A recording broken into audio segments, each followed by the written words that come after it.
5월 7일 법률방송 로투데이 시작하겠습니다. 법무부가 지난달 26일 수사 초기 단계부터 변호인의 조력을 받을 수 있는 형사공공변호인제도 도입을 추진한다고 밝혔습니다. 형사공공변호인제도 도입은 문재인 대통령의 대선 공약이기도 한데 법조계 일각에선 제도 도입의 우려와 냉소 섞인 반응도 나오고 있습니다. 대한변협 부협회장을 맡고 있는 김관기 변호사를 만나 왜 우려의 목소리를 내는지, 그렇다면 대안은 무엇인지 들어봤습니다. 박아름 기자입니다. 형사공공변호인 제도의 핵심은 사형, 무기, 단기, 징역 3년 이상 중범죄 피의자에 대해 수사 초기 단계부터 변호인의 조력을 받도록 하는 겁니다. 현행 재판 단계에서 이루어지는 국선 변호인 제도의 확장입니다. 법무부가 밝힌 제도 적용 대상은 중범죄 피의자 가운데 미성년자 또는 70세 이상인 경우엔 필요적으로 변호인을 선임해 줍니다. 국민기초생활보장법에 따른 수급자 또는 차상위 계층도 지원 대상입니다. 수사 초기부터 국선 변호인의 조력을 제공해 국민의 인권 보호를 강화하겠다는 것이 법무부의 발표인데 김관기 변호사는 이에 대해 너무 나갔다고 비판합니다.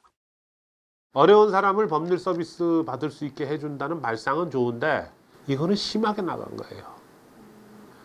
북한에도 변호사 있어요. 공무원인 변호사예요. 그럼 그 변호사 김관기 변호사가 지적하는 건 크게 세 축입니다.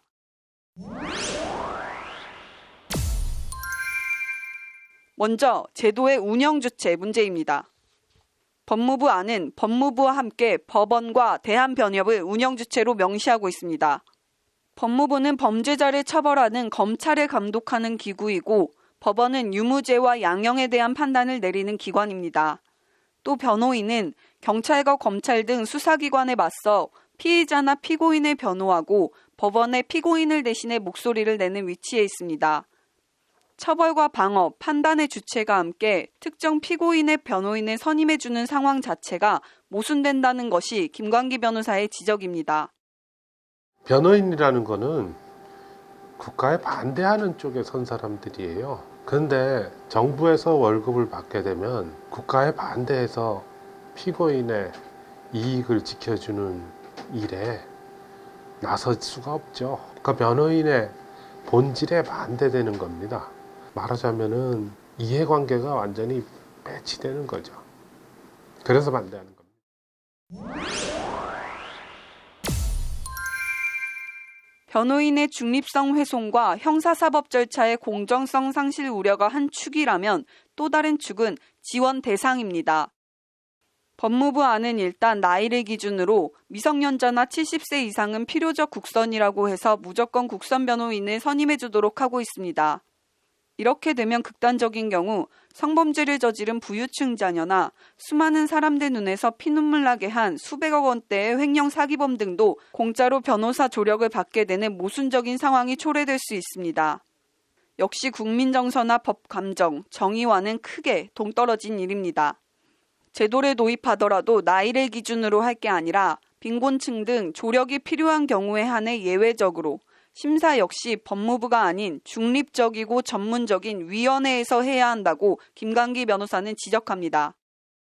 법무부에서 내놓은 자료를 대안을 보면은 공무원 조직을 만들어 가지고 그들이 변호를 담당하겠다는 거예요. 그건 뭐 국가 권력이 왼손으로는 사람을 잡아놓고 오른손으로는 그걸 변호를 하겠다는 건데 이건 말이 안 되지. 국가가 추구하는 건 딱 하나예요. 국가가 준치시키는 게 목적인 거지.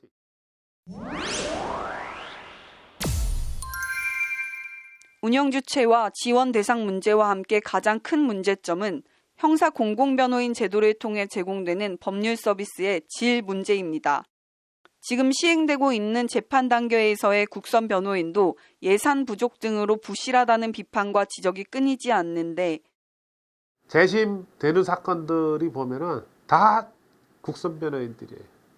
국선 변호인들이 성의 없게 하고 정부 눈치 보고 검사한테 대들고 판사한테 대들지 못하니까 이상한 증거들 뭐 이렇게 나온 거 가지고 사람들이 그 무기징역 받고 그런 거거든. 제대로 된 보수를 지급받지 못하는 형사 공공변호인이 자치 수사기관 수사나 조서에 정당성만 부여하는 부작용 등을 배제할 수 없다는 겁니다. 이거 열심히 한들 변호인한테 보상이 안 가요. 그거 열심히 할 이유가 없는 거예요. 그러니까 막상 어려운 사람 수사 단계에서부터 입회한다지만은 그냥 앉아서 졸다 올 거라는 거지. 그리고 경찰이 하는 말이 그거 맞아요 하고 하는, 경찰이 제대로 조사했어요 하는 그런 공증 역할만. 김광기 변호사는 그 대안으로 일종의 민영보험과 같은 법률보험 도입을 제안합니다. 법률보험은 평소에 예를 들어 교통사고 대비해가지고 예를 들어 자동차 종합보험에다가 약관 하나 추가하는 경우가 있어요. 내가 이 교통사고 당했을 때, 교통사고 냈을 때 그 형사변호인을 선임하는 비용을 보험회사에서 대신 주는 거나 비슷한 개념이에요. 그거를 확장해서.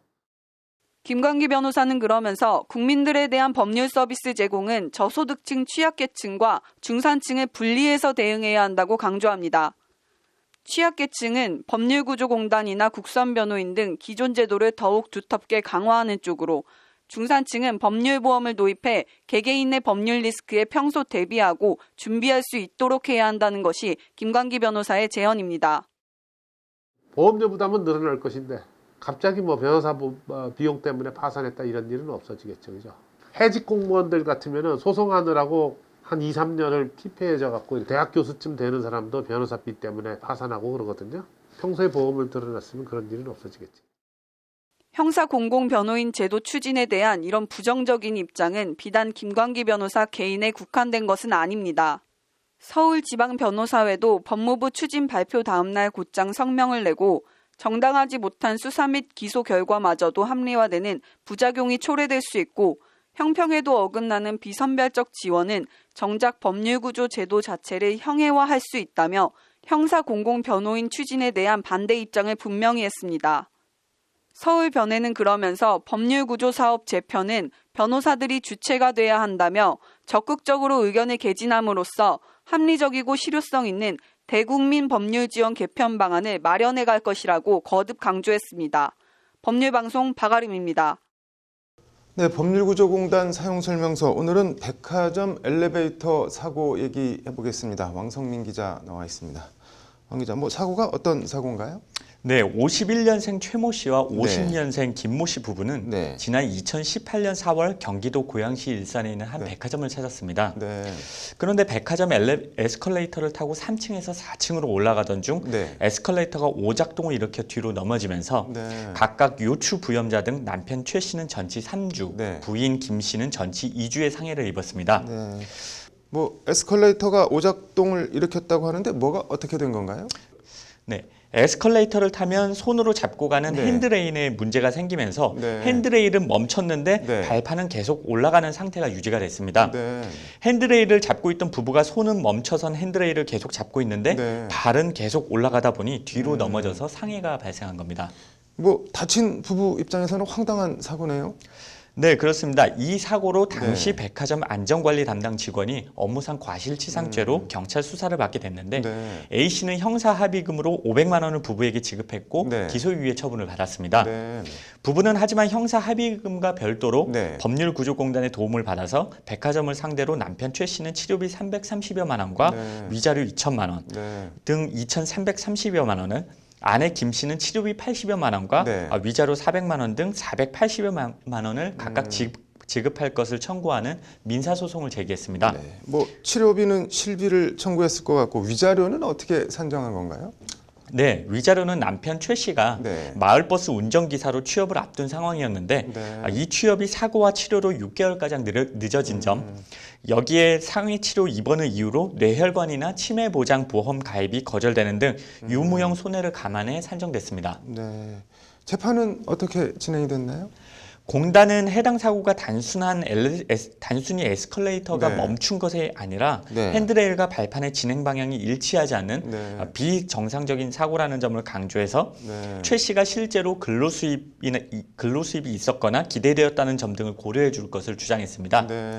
백화점이라는 공간이 네. 현대 사회에서는 단순한 쇼핑 시설을 넘어 네. 여가와 휴식을 취하는 공간으로 여겨지고 있는 만큼 네. 사고에 대해서 백화점의 책임 있는 자세가 요구되는데도 네. 공식 사과조차 없었다는 점을 지적하며 네. 민사상 배상 책임으로라도 경종을 울릴 필요가 있었다고 강조했습니다. 네. 이게 뭐 백화점 측은 뭐라고 반박했나요? 네, 백화점 측은 네. 원고들이 기왕에 있던 질병이나 네. 증상을 고려해 일정 치료 비만을 인정하고 네. 충격파 치료 등 비급여 항목임을 네. 이유로 인정할 수 없다고 주장했습니다. 네. 위자료에 대해서도 네. 형사 합의가 있었음을 이유로 위자료가 인정되지 않거나 네. 감액돼야 된다고 맞섰습니다. 뭐 결과적으로 얼마를 주겠다는 거였나요? 네, 결국에는 다 해서 88만 원만 주겠다는 게 이제 백화점 입장이었습니다. 뭐 법원 판결은 어떻게 나왔나요? 네, 일단 민법 제758조는 네. 공작물의 설치 또는 보존의 하자로 인하여 타인에게 손해를 가한 때에는 공작물 점유자가 손해를 배상할 책임이 있다고 규정하고 있습니다. 네. 공단 측은 백화점이 고객에 대한 안전보호 의무를 다하지 못한 만큼 네.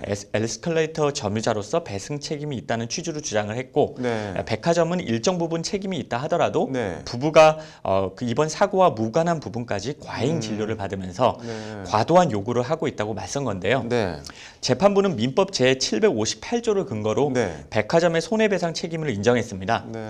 치료비 관련해서는 에스컬레이터 사고와 인과관계가 인정되는 정형외과와 네. 정신과 치료 그리고 보완적 치료로서의 IMS 치료와 충격파 치료 등 비급여 항목까지 이 치료비까지 줘야 한다고 판시를 했는데요. 네. 위자료의 경우도 남편 최 씨는 200만 원, 네. 부인 김 씨는 100만 원을 병원 측이 각각 지급하라고 판시했습니다. 네. 합하면 총 500만 원을 지급하라고 판단했습니다. 최 씨 부부를 대리한 대한법률구조공단 고양출장소의 황철환 변호사는 네. 부부가 이미 형사 합의금으로 500만 원을 받았음에도 네. 법원이 다시 남편에게 200만 원, 네. 부인에게 100만 원이라는 위자료를 인정한 것은 네. 백화점 운영 주체의 무책임한 태도를 지적한 것이라고 평가했습니다. 네. 안전사고가 일어났는데 뭐 빌미를 잡힐까봐 우려했는지 왜인지는 모르겠는데 백화점에서 정식으로 사과도 안 했다는 게 좀 그러네요. 오늘 잘 들었습니다.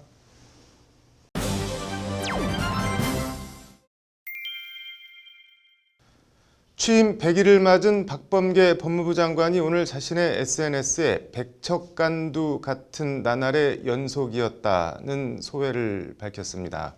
오늘 뉴스 사자성어는 귀신도 그것을 피한다. 귀신 피지 얘기해 보겠습니다. 박범계 장관은 자신의 SNS에 법무부 장관으로 일한 지 100일이 되었네요 라고 말문을 열며 백척간두 같은 나날의 연속이었다고 지난 100일을 자평했습니다. 백척간두, 백자나되는 높은 장대 위에 올라섰다는 뜻으로 하루하루가 위태롭고 아슬아슬했다는 소회를 밝힌 겁니다. 법무부 장관 부임과 역할 수행에 대해선 운명적 과업이라는 대통령님의 임명장을 받아들고 나름 쉼없이 달려왔으나 부족한 것이 사실이다고 적었습니다.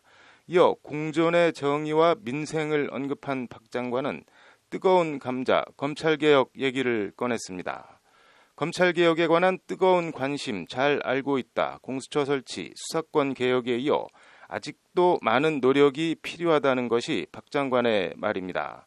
박 장관은 그러면서 검찰권 행사의 방식이나 수사 관행 또 조직 문화 등에 있어서는 개선이 부족하다는 지적, 바로 문재인 대통령이 하신 말씀이라고 강조했습니다.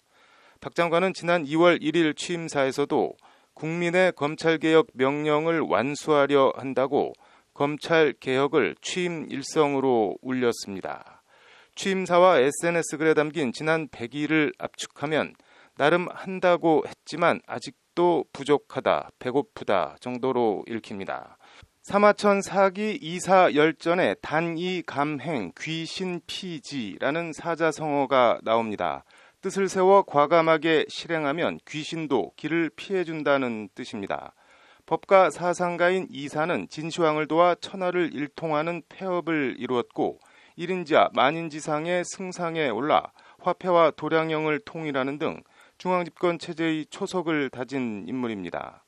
단이 감행 귀신 피지는 사기 이사 열전에 나오지만 해당 발언은 지록 위마 고사를 만들어낸 희대의 간신 조고가 한 말입니다. 단이 감행 귀신 피지 후유 성공. 과감히 결단을 내려 행동하면 귀신도 이를 무서워 피해 달아나고 후에 반드시 성공한다. 단이 감행 귀신 피지 후유 성공. 과감히 결단을 내려 행동하면 귀신도 이를 무서워 피해 달아나고 후에 반드시 성공할 일만 있다. 조고의 꿰매 넘어간 이사는 황희 천탈에 가담했고 호해를 2세 황제로 옹립하는 데는 성공했지만 후에 팽을 당해 허리가 잘려 죽는 요참형을 당했습니다. 귀신 피지라며 시황제의 유서를 조작한 조고도 결국은 곱게 죽지 못하고 삼족이 도륙을 당하는 멸문의 화를 입었습니다. 뜻을 세워 과감하게 실행하면 귀신도 길을 피해준다.